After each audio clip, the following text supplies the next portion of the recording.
I'm the sole heir to Dad's $3 million legacy. You two better pack up and leave. With the will in hand, my older brother boasted, "Just leave the money and take Grandma with you, ha ha ha ha." Dana, my brother's wife, smirked as she pushed my mom and me. "That will is definitely fishy." I shouted desperately, but my brother mocked me. You, who treated Dad so poorly, dare to speak? Go away and never come back. Anger and confusion consumed me. My brother, who suddenly claimed everything and labeled us as villains. His wife, Dana, calling my mom Grandma and trying to kick her out. I can't forgive them. I can't see them as family anymore. Yet, despite our resistance, we were thrown out. This can't be. Standing under the cold sky, staring at the slammed door, my mom smirked. "It's okay, just watch, ha ha ha." My name is Lindy. I'm single and work from home as an illustrator. I recently moved back to my parents' house due to certain circumstances. Speaking of which, "Lindy, Dad looked a bit better today." Mom, just back from the hospital, spoke as she took off her coat. "I hope so. I'll visit him tomorrow. Hopefully, he'll respond." "Yes, I feel he's happy when we're there. He knows we're there for him." Our father, Theodore Harries, suffered a sudden stroke last year, leaving severe after effects. Initially, he could move and speak a bit, but he soon relapsed and became bedridden. No one expected this, especially since he was a hard-working businessman. Mom and I were devastated. But for our loving dad, Mom and I decided to care for him as best we could. We took turns visiting the hospital, doing everything possible for him. Mom worked, so to support her, I moved back home, which was closer to the hospital. Mom and Dad were the ideal couple. She's naturally cheerful, but was deeply saddened when Dad fell ill. Being alone might be tough for her, which is another reason I returned. As we discussed my dad's condition, my phone rang. It was my brother, Tony. "Hello?" Hey, are you two out tomorrow for Dad's care? Suddenly, my brother says something like that. Why ask now? You've been silent all this while. What's it to you? Anyway, I got what I wanted. As Tony was about to hang up, Mom snatched the phone. "Tony, visit once in a while. Help out." Why? Dad won't even recognize me. "Hey, that's not the way." Before Mom could retort, he hung up. What was that about? Maybe he's worried about Dad in his own way? I used to think so. Tony was always selfish, taking my things and belittling me. Ever since I was a child, it has been common for people to take things away from me and make derogatory comments. He'd act sweet to Dad for pocket money, but treated our hardworking mom horribly, even calling her Grandma. He moved out long ago and never helped with Dad's care. He recently married Dana, whom we never met. Other than occasional calls like today's, we had no contact. After that, the days of caring for Dad with Mom continued. But a few months later, the unexpected happened. We got a frantic call from the hospital, and by the time Mom and I had arrived, Dad had already passed away. He had another stroke, and this time they couldn't save him. Holding on to Mom as she broke down in tears, I cried too. I remember Dad from my childhood, always finding time to play with me despite his busy work schedule, and buying me lots of colored pencils because I loved drawing. He was always upright, sincere, and most importantly, He cherished Mom. They were the perfect couple. Memories of Dad flooded back, and the pain was unbearable. I knew Mom felt it even more. But we couldn't just mourn. Mom and I began preparing for Dad's funeral. Of course, we contacted my older brother, who lived nearby, and waited for him. But he didn't show up for the wake or the funeral. That night after the funeral, when all the guests had left, a drained Mom and I were left alone. Mom, being the chief mourner must have been tough. You did well. Thank you, Lindy. You've been a great help. I can't believe our brother didn't even come to Dad's funeral. I know. I'm at my wit's end with him. Mom looked troubled. On top of grieving for Dad, my brother was causing her more stress. A week later, things took a drastic turn. After the memorial service, my brother and his wife suddenly showed up. He wore a flashy shirt, not looking like he was mourning at all. The woman next to him, probably his wife Dana, wore heavy makeup and a short skirt. Seriously, where were you during the funeral? I confronted him, but he just walked into our house, ignoring me. Mom looked shocked to see him. Tony, why are you here all of a sudden? I'm here to find Dad's will. It might mention the inheritance. Hearing my brother's smug words, Mom and I were taken aback. You're talking about inheritance when you didn't even attend the funeral? Dad didn't prepare anything like that. Ignoring my protest, the couple went straight to Dad's study. We watched in disbelief as they rummaged through Dad's desk. Ha! Found it! My brother exclaimed. To our shock, there was an envelope labeled Will in Dad's drawer. He opened it and began reading.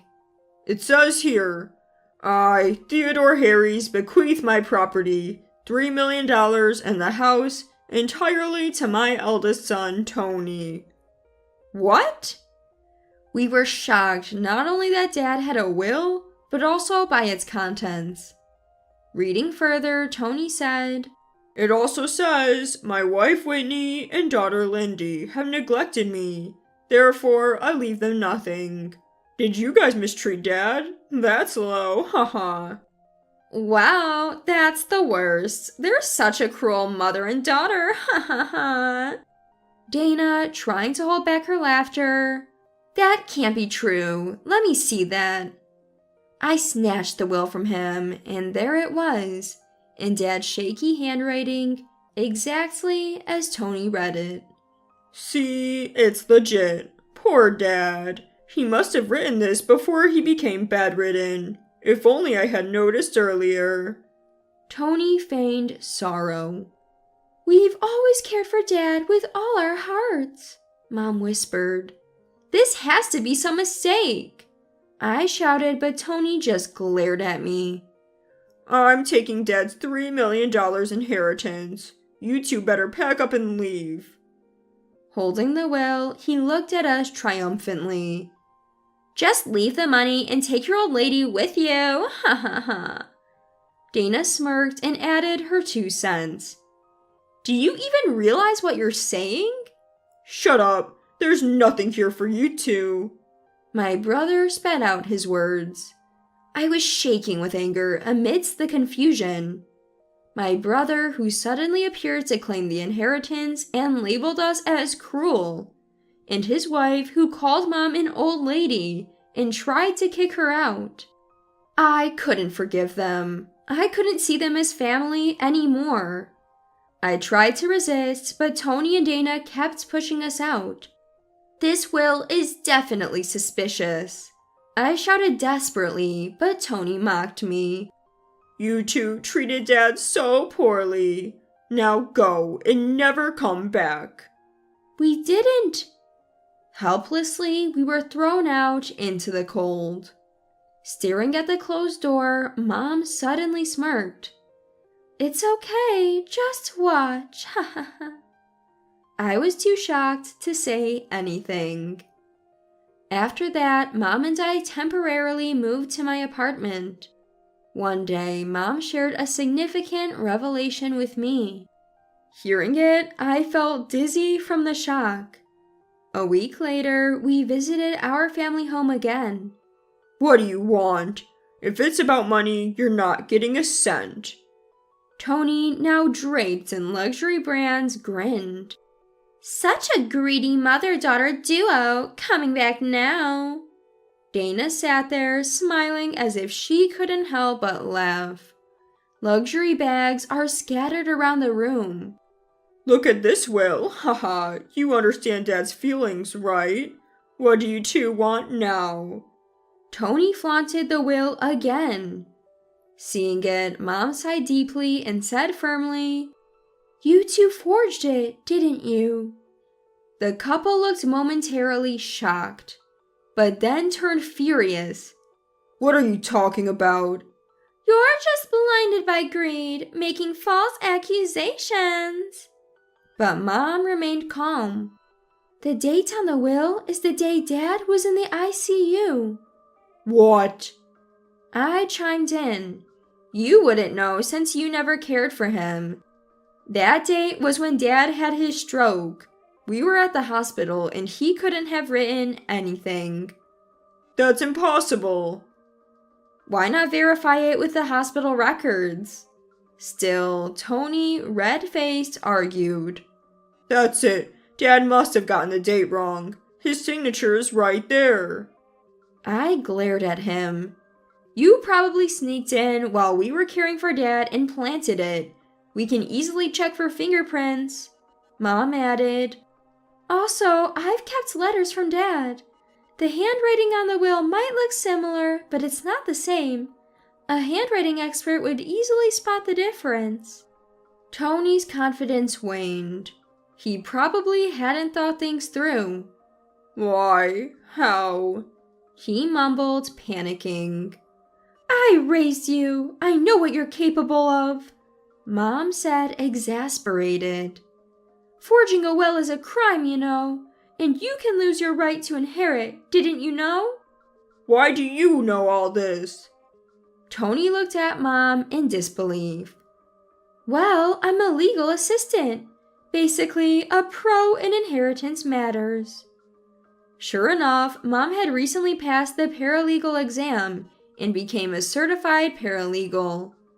My brother, who hadn't visited home in over a decade, probably thought she was just a part-time worker. But after we became independent, Mom pursued her long-time dream, studied hard, and achieved her goal. My brother looked at us in shock. I said to him, Did you think you could deceive your naive sister and a part-time working mother? Too bad for you. Suddenly, my brother yelled at his wife. Hey, you said they wouldn't know about handwriting analysis, that it'd be easy. Now we're busted. His wife shot back. It's your fault, Tony. You should have checked the date before writing. We paid so much to get the handwriting to look similar, and now it's all for nothing. That's not my problem. The two bickered loudly. Mom and I watched, but Mom, reaching her limit, Enough! Both of you be quiet. My brother with pleading eyes. Mom, please, we're family, right? You wouldn't sue me, would you? And you'd share some of the inheritance, right? Mom responded firmly. What are you talking about? I'll definitely press charges. It's too malicious. But... You might even go to jail. Be prepared. Hearing this, my brother and his wife looked deflated. I speak quietly to these two people. I calmly spoke to them. Brother, Dad left a proper will. It was stored at a law firm. It was dated just before he had a stroke. I continued showing the official will. It says, I leave the house and land to Mom. The $3 million inheritance will be divided according to legal shares. 1/2 to the spouse and the rest equally among the children. Do you understand?" The couple looked at us, dumbfounded. I continued. "So, out of the $3 million, $1.5 million goes to Mom, and $750,000 each to us. Dad was always fair." My brother's eyes widened in shock. Mom then said sternly, "But Tony, you forged the will and are now disqualified from inheriting. We won't forgive you. You could have had $750,000, but your greed cost you everything." Hearing this, his wife gritted her teeth, and my brother hung his head in shame. Mom and I glanced at them, then stood up. "This place isn't yours anymore. Pack your things and leave. From today, our family ties are severed. Don't contact us ever again." Mom made them pack and chased them out. They looked lost. 3 months later, Mom did press charges, and the couple was found guilty of forging an official document. They avoided jail time, but lost their jobs when their employers found out. Rumors say they now live in a shabby apartment, always fighting. But for Mom and me, they're no longer our concern. We reclaimed our house and successfully inherited Dad's assets. Mom got 1/2, and since my brother was disqualified, I got the other half.